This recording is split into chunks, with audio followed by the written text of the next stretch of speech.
I'm in the wrong seat. That was not funny. Just could you please stop doing stuff like that and just get on the video?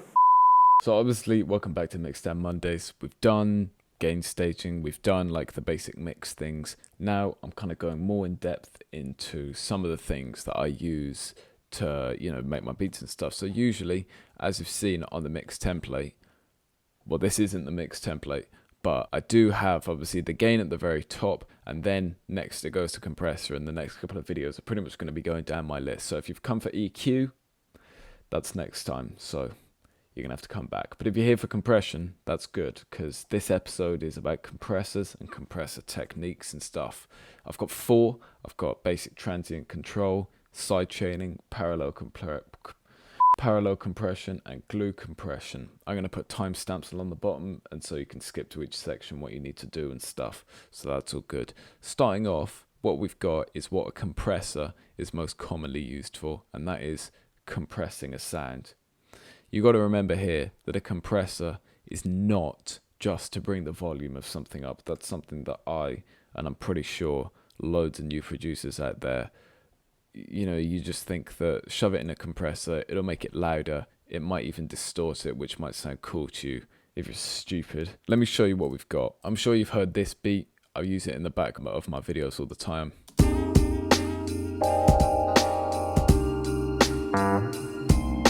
And it's got this big, the sample's got this kind of big Rhodes thing here,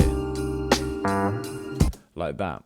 So obviously I've gone through here, I haven't really done this. What a compressor does is take down the sound. So here, the reason why it doesn't have any positive numbers on it is because it's all about bringing down the loudest part of the sounds. Basically, it's just all about bringing down sounds that are too loud, and all these things, all these knobs down here are to do with which parts of the sound you want brought down, and then how much, and then down here is how fast you want it to do that. So the threshold is set to -5.5. This is a very gentle kind of number, because as you can see, let me turn this off.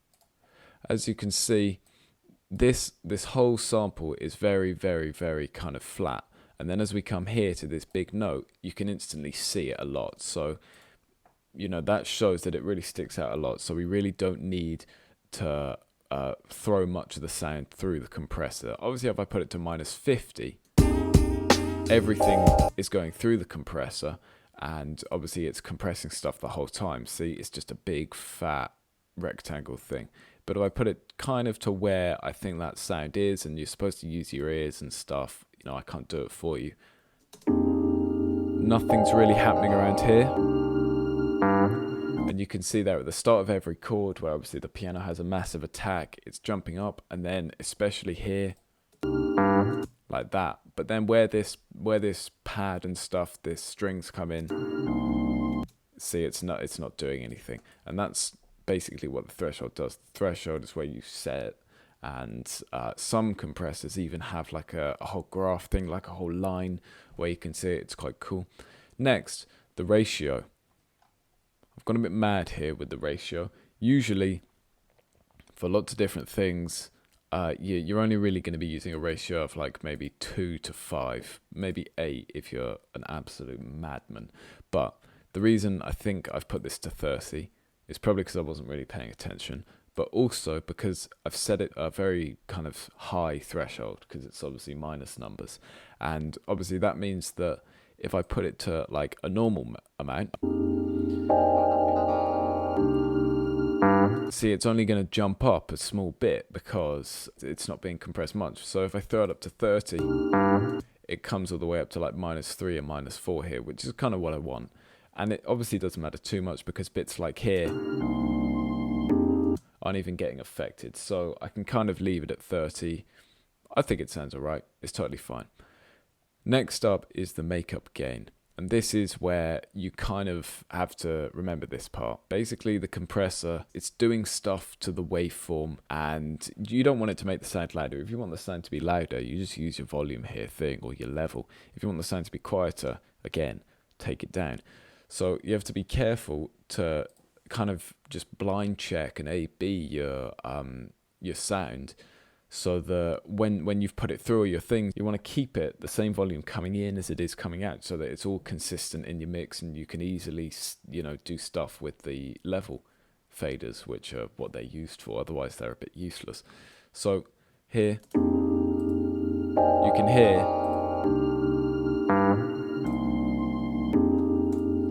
that obviously if I turn it off, actually this isn't a very good example, because when I turn it on and off, nothing's actually happening because nothing's getting compressed. But you know what I mean. Basically, you can do it visually sometimes, even here, but the main thing is to just do it with your ears. You are mixing music, you're not like editing a video, so you need your ears. Attack is obviously how fast it kicks in, so you can see here that because we're at pretty much 10 milliseconds, it's almost instant. You can't really hear that.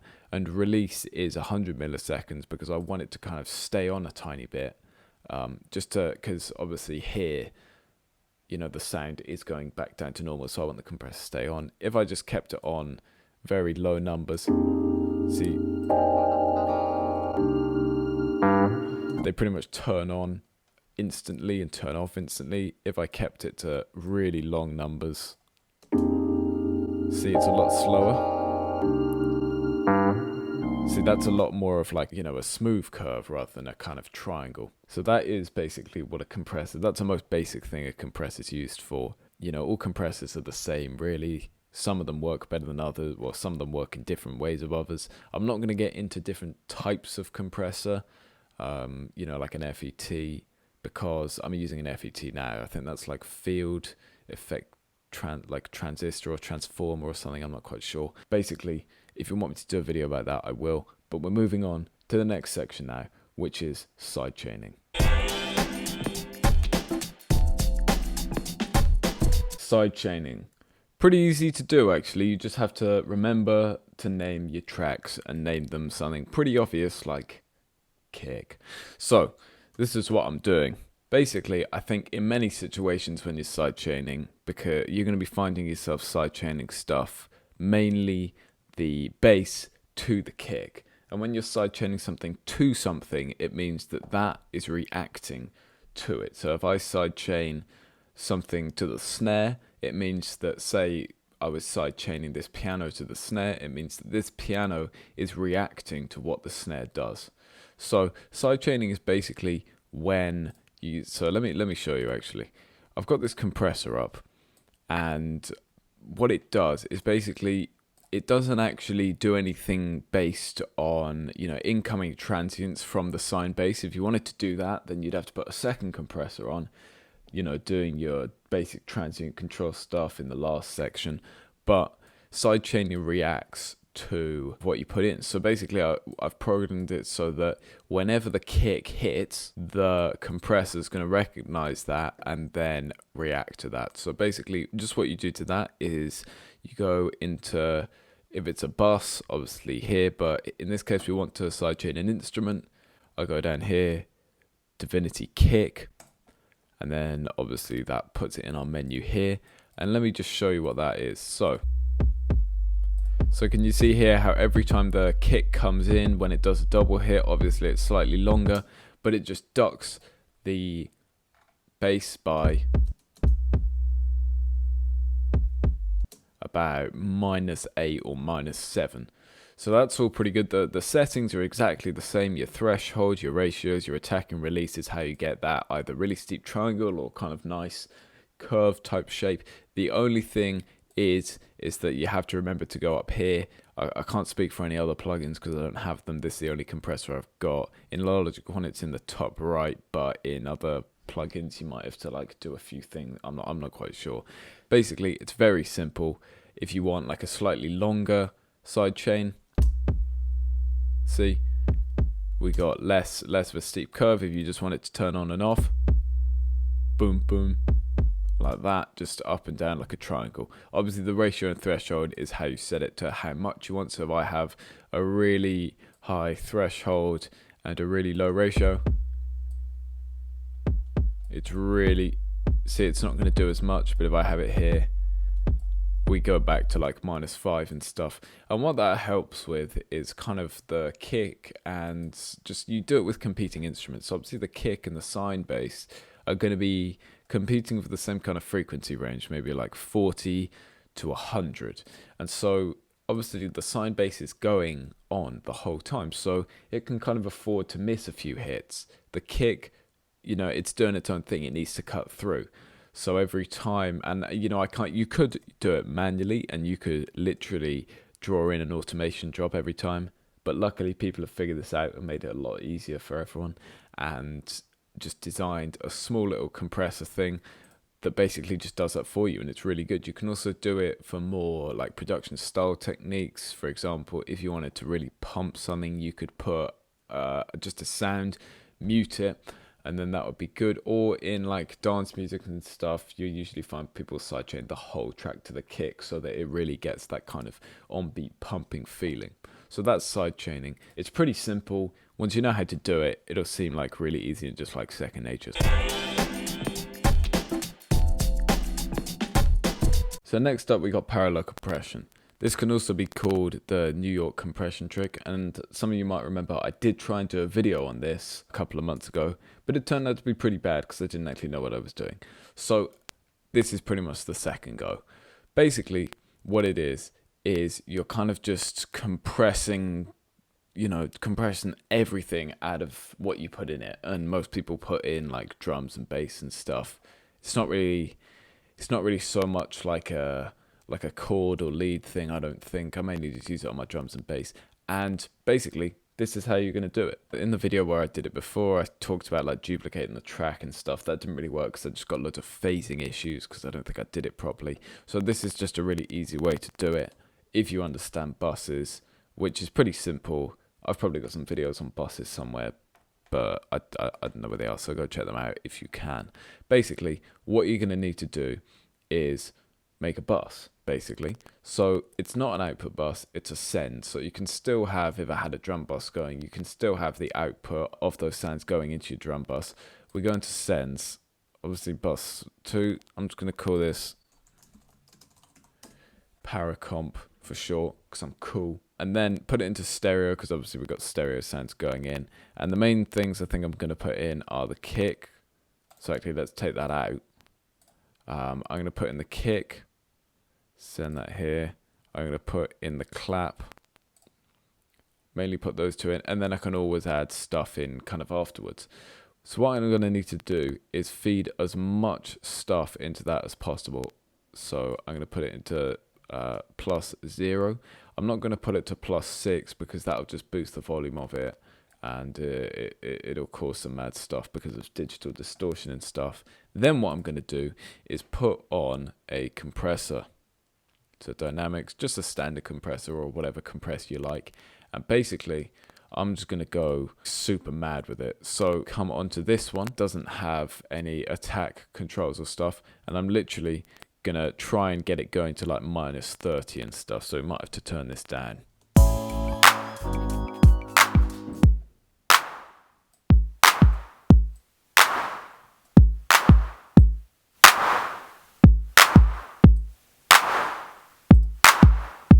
And then I'm gonna bring this down so that it's like a sensible volume. You know what, let's just go all the way. Just go all the way. I'm feeling dangerous today. Cool. And then, basically, usually when you're doing it, on my mix template I've got this, and I start with it all the way down. And I basically just listen to the track and kind of bring it in a bit. You know what, actually, let's put in this left and right thing, just for demonstration. I want to make sure that left and right are exactly the same. And this helps it give a bit of like punch and stuff, and also just kind of like, fattens it up a bit. Gives it a bit of color, really. What I'm also going to do is put on just a simple EQ and shelf off the highs and the lows like that. But I'm going to put that afterwards because we don't want like the super muddy frequencies from the kick coming in because we've already got a kick, and then the high frequencies are going to be too piercing because we've already got that, so I just roll them off the top. So basically, let's play this and just slowly kind of bring in this master fader here. So hopefully if you're listening with headphones and speakers, you should be able to hear this. So we can see up here it's going mad.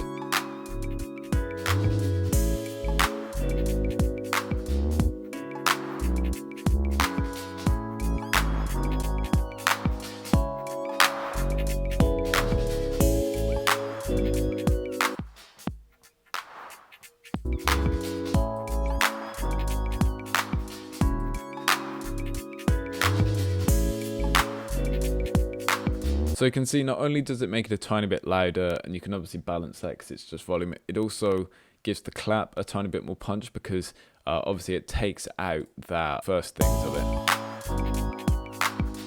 It kind of just absolutely goes mad up here. So let's try a different one.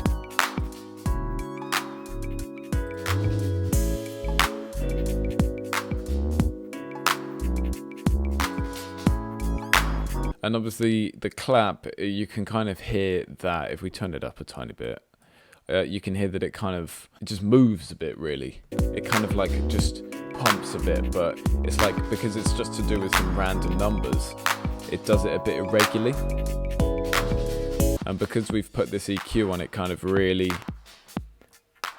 forces those things in the middle and just kind of gets the beef of the whole sound, so you just kind of get a bit of these. But when you turn it off, it kind of sounds like something's missing. I mean, obviously because you've turned it off, something is missing, but you know, more than that, it just sounds different, and it just sounds cool. So obviously use that sensibly. Don't try and think that, you know, don't put that on your master bus. Obviously you might want to send that from your drum bus into some parallel compression, or you just might want to do it individually, which is what I've done here, but don't put it as an insert. Don't compress everything because that would just be stupid. You know, you'll regret that. Moving on now to glue compression, which is pretty simple but pretty powerful.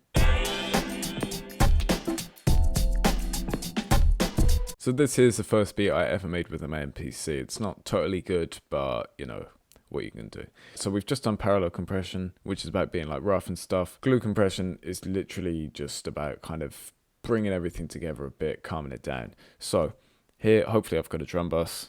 Yeah, I do. That's cool.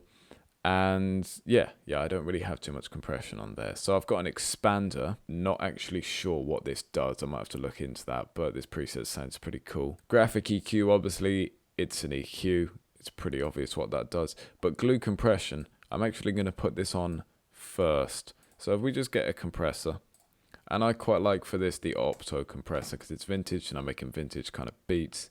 And also it says it's good to use on buses. So what we're going to do is just solo the drum bus like this, and what we're going to do is put it on really gentle settings, so maybe like, you know, between 2.5 or stuff. I'm just going to keep it at 2. This isn't the place where you control transients and stuff. That's actually on your channel. If you want to control the transients, do it on the first channel. This is just being really calm, kind of finishing touches, so it's not too in depth, it's not too hard, but it does kind of make a difference when you add it up. So for attack and stuff, you want it between about 15 and 30, so we'll just put it around 20. It has to be slow because you're not trying to duck everything down. And then the release should be between about maybe 40 or 70 or something, so I'll put it around 60, just kind of in the middle of there because we're just kind of trying to keep it slow. And then you only want about -2 dB, because then obviously this is still going to feed into the master stereo out, which is going to have all your mastering things on there as well. So I usually go for about 2, so that's -1, -2 right there. You really shouldn't be able to see much on here, so I just want to do here. Basically, this is just kind of calming down your kick, calming down your snare, maybe any other things that are loud you got there, but still having their punch. And it's just going to help you, like, just in the long term, mixing the track. So when we play this, I'm just going to bring down the threshold and till we get about 2 dB gain reduction on the max thing.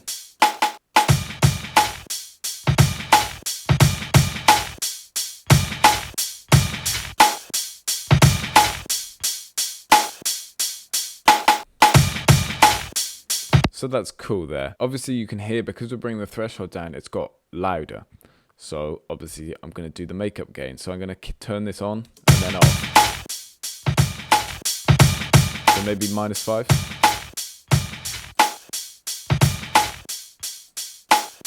Yeah, that seems fine, but obviously it's now compressed. That feeds more gently into the master, and it's all good. So yeah, Mixdown Mondays, episode 4, I'm pretty sure. Compression and compression techniques. I showed you just basic peak stuff, sidechaining, parallel compression, and then just right now glue. If you have any questions about those, then just leave them in the comments. I'll do my best to answer it.